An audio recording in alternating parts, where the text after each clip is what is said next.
بسم اللہ الرحمن الرحیم۔ سورۃ یونس آیت نمبر 27 سے والذین کسبوا السیئات، اور وہ لوگ جنہوں نے کمائی برائیاں، جزاء سیئۃ بمثلھا، تو بدلہ برائی کا اس کے مثل ہے، وترہقہم ذلہ، اور چھا جائے گی ان پر ذلت،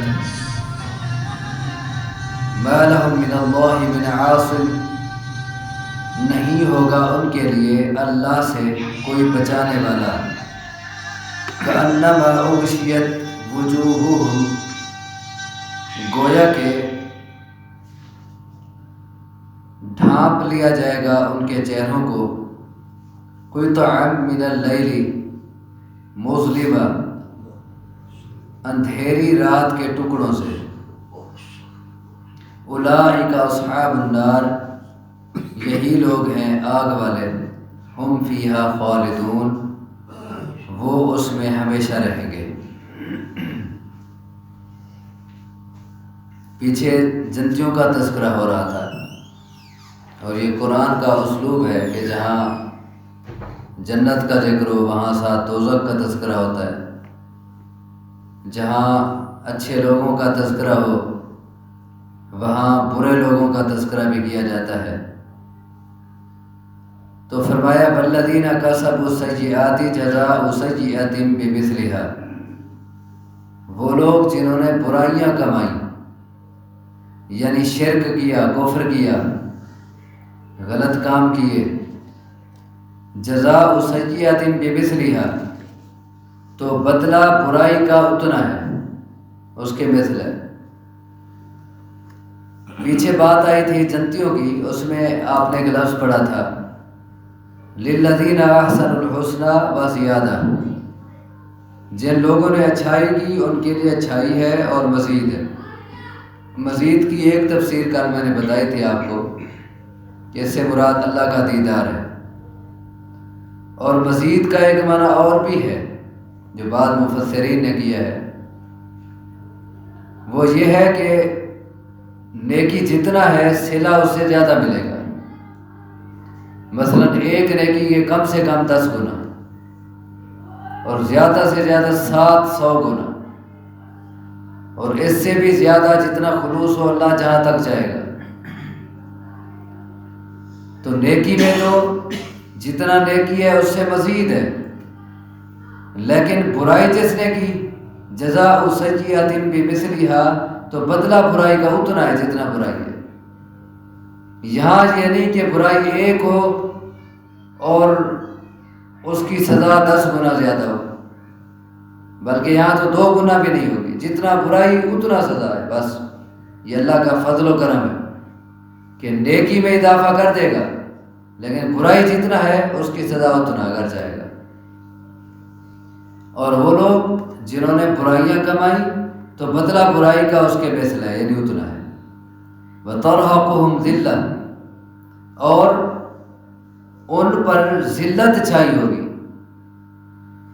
پیچھے بات آئی تھی کہ جو ایماندار ہیں ان کے چہروں پر نہ سیاہی ہوگی نہ ذلت ہوگی، لیکن اس کے برعکس جو مشرک ہیں، کافر ہیں، بدکار ہیں، ان کے چہروں پر ذلت اور رسوائی کے آثار ہوں گے۔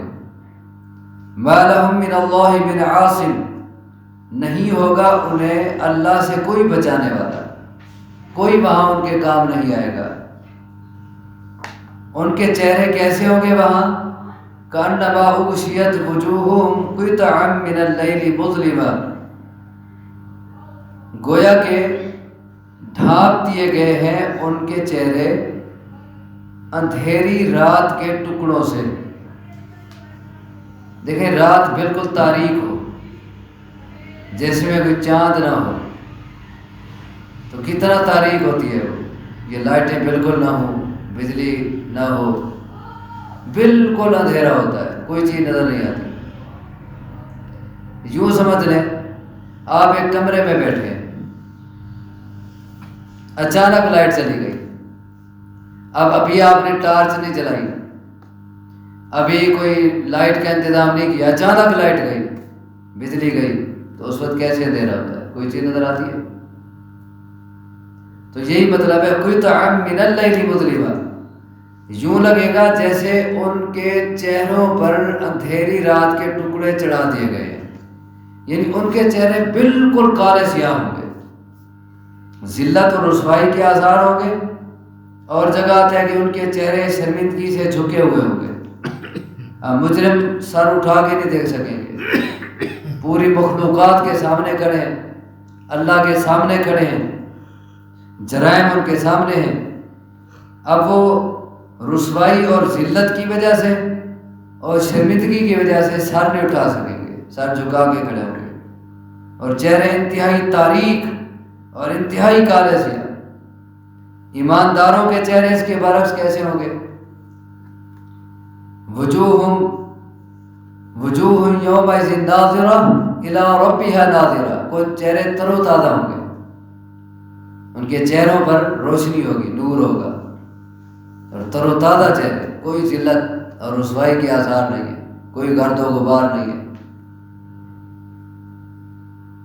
جبکہ کافروں کے چہرے، مشرکین کے چہرے، ذلت اور رسوائی، ان پہ گرد و غبار، جیسا اور جگہ آتا ہے سورۃ عبس میں، اور انتہائی کالے سیاہ، اولئک اصحاب النار، یہ لوگ جہنم والے ہیں، ہم فیہا خالدون، وہ اس میں ہمیشہ رہیں گے۔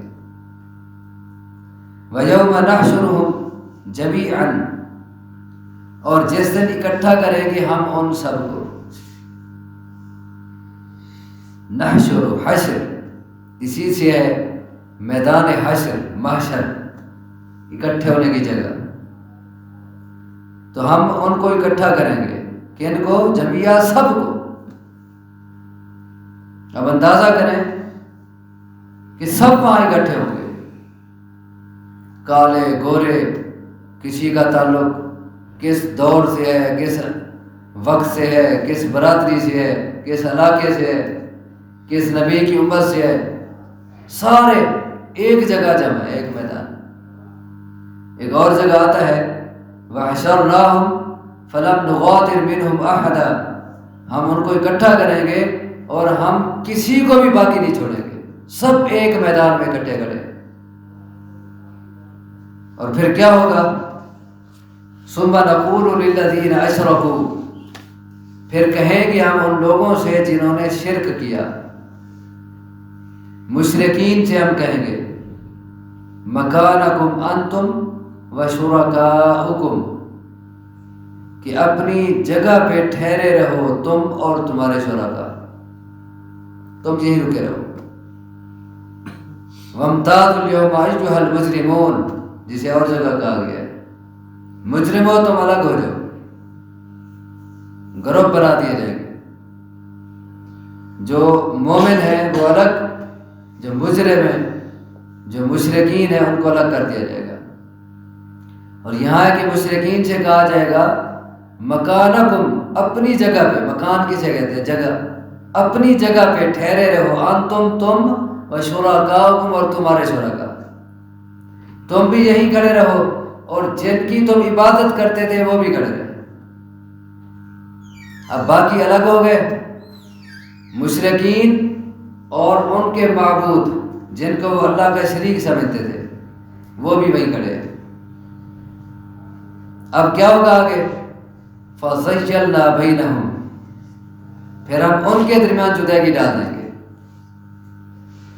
ہم ان مشرکین اور ان کے شرکاء جن کا انہیں سہارا تھا، ان کے درمیان ہم جدائی ڈال دیں گے، ان کو الگ الگ کر دیں گے، یعنی ان کے تعلقات ختم کر دیں گے۔ بلکہ الٹا، وَقَالَ شُرَكَاؤُهُمْ، اور کہیں گے ان کے شرکاء، مَا كُنْتُمْ إِيَّانَا تَعْبُدُونَ، نہیں تھے تم ہماری عبادت کرتے، وہ کہیں گے تم تو ہماری عبادت کرتے ہی نہیں، ان کی عبادت کا انکار کر دیں گے۔ اب اندازہ کریں، قیامت کے میدان میں کھڑے ہیں، اللہ کی بارگاہ میں، اللہ کی عدالت میں، اور جن کا انہیں سہارا تھا اب اسی صورت میں پیچھے پڑ چکے ہیں، ہؤلاء شفعاؤنا عند اللہ، جن کے بارے میں کہتے تھے کہ یہ اللہ کے ہاں ہمارے سفارشی ہیں، اللہ کے ہاں ہمارے سفارشی ہیں۔ یہ تو جن کا انہیں سہارا تھا، جن کو سفارشی سمجھتے تھے،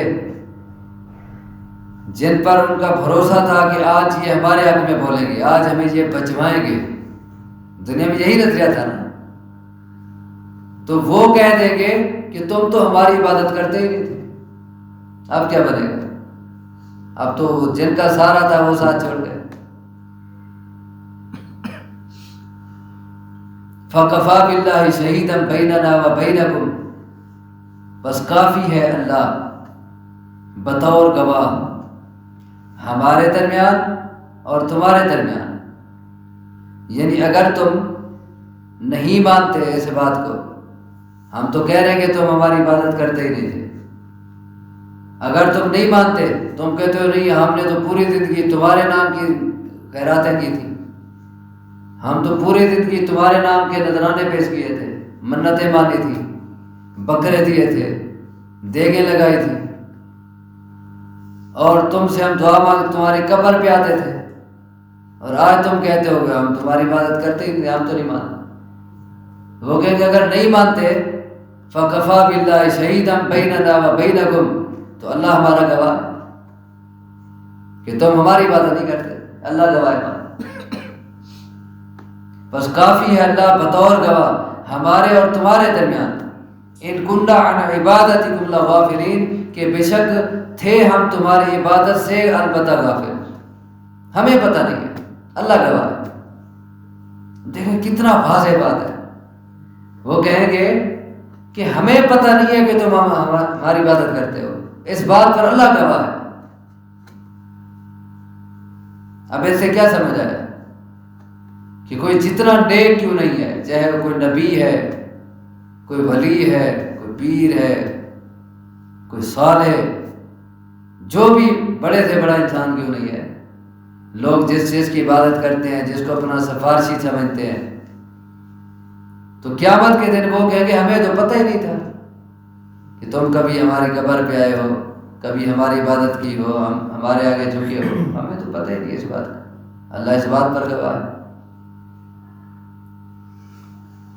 اور اس کی تفصیل آپ پیچھے پڑھ چکے ہیں سورۃ مائدہ میں، سورۃ مائدہ کے آخر میں آپ نے حضرت عیسیٰ علیہ السلام کا تذکرہ پڑھا، وَإِذْ قَالَ اللَّهُ يَا عِيسَى ابْنَ مَرْيَمَ، اللہ کہے گا عیسیٰ بن مریم سے، أَأَنْتَ قُلْتَ لِلنَّاسِ اتَّخِذُونِي وَأُمِّيَ إِلَٰهَيْنِ مِن دُونِ اللَّهِ، کیا تو نے کہا تھا لوگوں سے کہ مجھے اور میری ماں کو معبود بناؤ اللہ کے علاوہ؟